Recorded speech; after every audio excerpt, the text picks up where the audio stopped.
Pope Francis has decried the tragedy of people who are forced to migrate, as he celebrated Mass in Mexico's Ciudad Juarez city on the border with the U.S.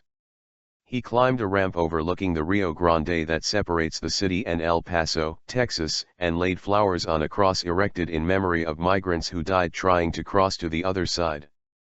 Earlier, he met inmates in the jail of Ciudad Juarez that was once one of the most violent cities in Mexico. The events concluded his 5-day trip. We cannot deny the humanitarian crisis which in recent years has meant the migration of thousands of people, the pontiff told some 300,000 people who attended the open-air mass. On the U.S. side, tens of thousands watched the event on a giant screen. Each step, a journey laden with injustices, the enslaved, the imprisoned, and extorted. So many of these brothers and sisters of ours are the consequence of trafficking in human beings, Pope Francis said.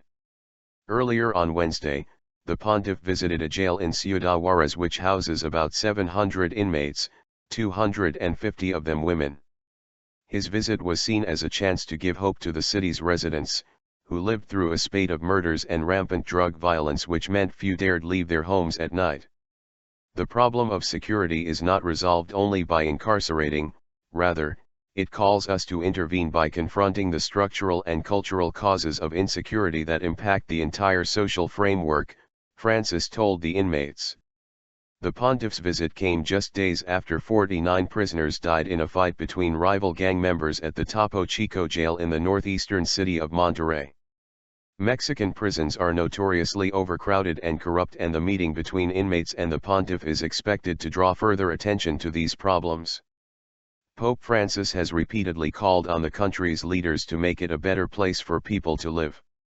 On Tuesday, he told young Mexicans in the violence-hit state of Michoacán to dare to dream.